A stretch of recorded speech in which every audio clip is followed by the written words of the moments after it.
Hey guys, this is God of Politics. Welcome back to a brand new video, but before we get started with this video, please like this video and subscribe to the channel. Also follow me on Twitter and join the Discord. Those are both linked down in the description. But in today's video, I'm going to be taking a look at the 2021 gubernatorial elections in Virginia and New Jersey. Now, Virginia and New Jersey are the two states that have gubernatorial elections in 2021. There are three states that have gubernatorial elections in 2019. The other off year, them being Louisiana, Kentucky, and Mississippi.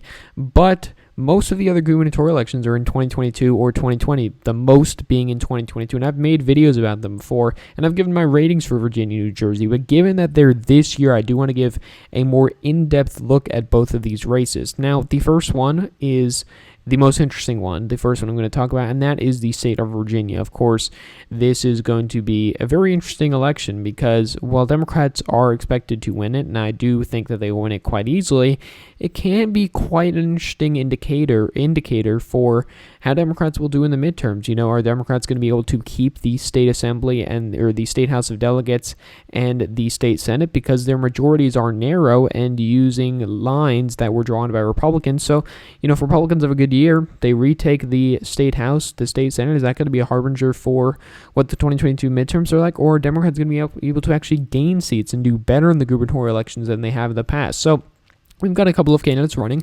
We've got former state delegate Jennifer Carroll Foy. We've got state delegate Lee Carter. We've got Lieutenant Governor Justin Fairfax, former Governor Terry McAuliffe, and State Senator Jennifer McClellan. So governors in Virginia can serve more than one term, but they cannot serve it consecutively. So Governor Ralph Northam did succeed Terry McAuliffe, but now Terry McAuliffe is running again. He is allowed to do that in the state of Virginia. I think it's quite a quirky and weird rule that they should probably get rid of.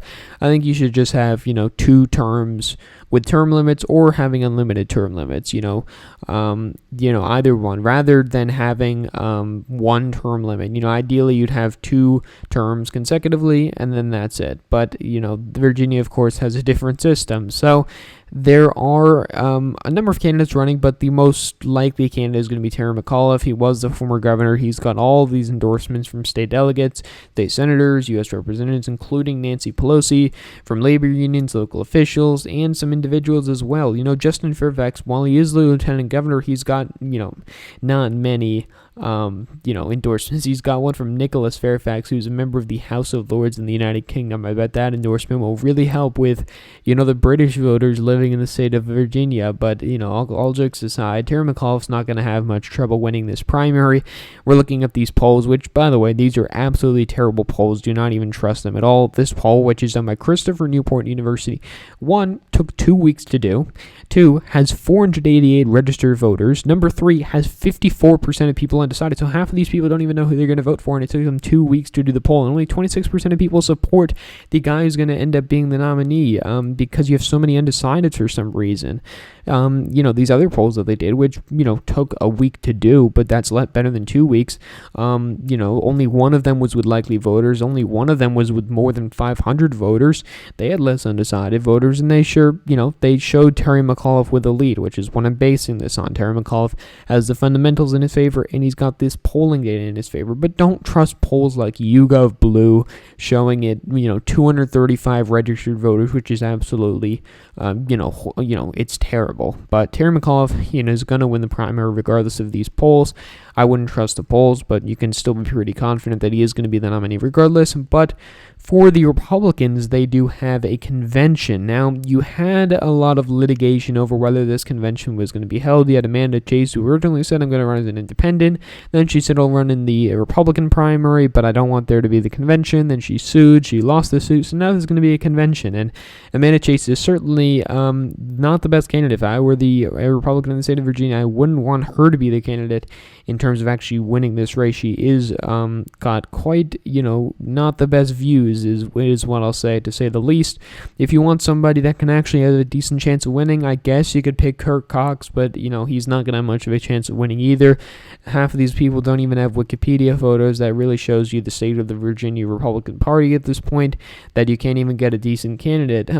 But that is just the way it is. The Virginia Republican Party has gone from controlling a trifecta in the state to losing the state for the first time since 1964 and 2008, losing it consistently by more each time with the exception of 2012, and now they're losing it by safe margins. And you can expect to see a similar trend in this election with the GOP performing probably even worse than the last one, but we will see. Maybe you get someone like Denver Riggleman to run as an independent, which would be kind of weird. I mean, he would mostly only take away votes from the Republican Party, so that would just hurt them even more. The Cook Political Report, 270 win in inside elections, rated as likely D. Sabato's crystal ball rates it as lean D, just to be more conservative. I would put this race at likely D.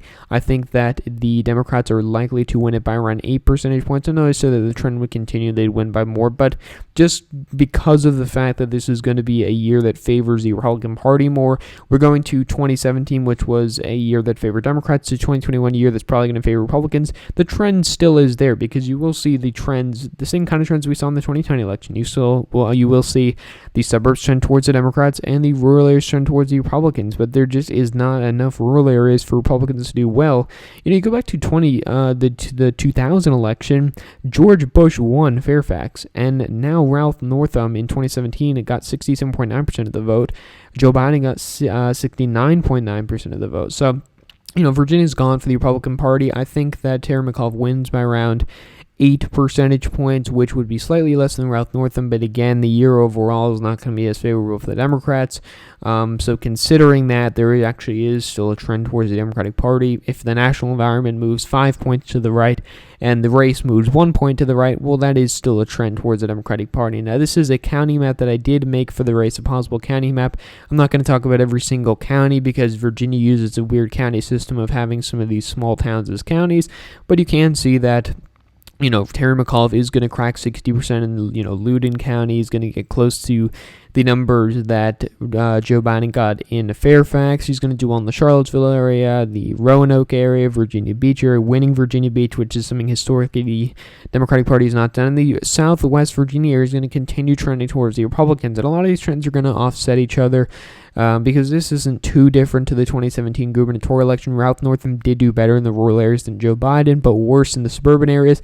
I think you're going to see trends more like the 2020 election. You're going to have a coalition for Terry McAuliffe more like Joe Biden's in 2020, and that is going to give a win for the Democratic Party in the state of Virginia by around 9 percentage points as of now, according to my prediction. But I did also talk about the gubernatorial election in New Jersey, and now Phil Murphy is actually the only incumbent incumbent governor at all running for re-election in the country, and he is the Democratic incumbent who won in 2017 by 13 percentage points. And he is probably going to run again unopposed in the primary versus a lot of these Republican candidates, which really are just, low-profile candidates. It's rated safety by all of these, these predictors, except for Sabato's crystal ball, which rates it as likely. But even they have said that it'll probably be, one more up from that being safe. Maybe you can get someone like Tom Keene to run for the Republican Party, but even he would not make it that close. And so, if we go back to 2017, we can see here in the New Jersey governor race that Phil Murphy won by 13.5 percentage points. Of course, it narrowed slightly when you have the official results because this is only 99% reporting. It was more like around 13 percentage points. But you can see here that Phil Murphy did do well in a lot of the areas that Joe Biden did well, but he did have a different coalition, because he did better, for example, in an area like Passaic County, where Joe Biden got 57.5% of the vote. Phil Murphy got 60% of the vote. We can go to an area like Hudson County, where Phil Murphy got 80.4% of the vote. Joe Biden only got 72.4% of the vote. That county had a ridiculous trend, if you look at it, towards the Republican Party. So Phil Murphy's going to do better in the northern New Jersey area, the area near New York, but he'll do worse in areas like Morris County. As you can see here, Morris County did go to Joe Biden after Phil Murphy lost it.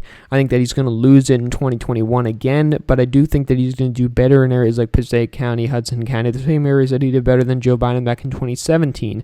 Now, Phil Murphy, of course, did get a boost from the pandemic, but his approval has gone down, as has most governors. And in 2017, back in that open race, he beat Kim Guadagno by 13.5 percentage points, around 13 percentage points. He was decently popular at the time, got more approved of. With COVID came along, got less approved of now. He's probably around 50%. If I had to guess at this point, we haven't had many polls recently, and I expect his approval around the time of the race to be around 50%. But like you saw in 2018 with Governor Cuomo, he had around 45% approval, ended up winning by 30 percentage points. So approval does not really matter that much when you're in a state that is as blue and as partisan as a state like New Jersey or a state like New York. And so while Phil Murphy, I think, is going to do not as well as Joe Biden, I think he'll still win by around 15, 16 percentage points, which is just a little bit less than what Joe Biden got in the 2020 general election. So that is basically it. I think that if you look at this race, both of these races, not much really to be competitive for either of them, really. Terry McAuliffe's not going to have much trouble winning, neither is Phil Murphy, but I did still want to talk about these races because they are some of the only statewide races that we're really going to see in this in this election. But in 2022, we'll have a number of elections then. But this is the most recent, or the soonest elections that are going to be coming, and I'll continue to talk about those in the future. So thank you all for watching this video. Please like this video and subscribe to the channel. Also follow me on Twitter and join the Discord. Those are both linked down in the description. But again, guys, thank you all for watching this video, and I'll see you guys later.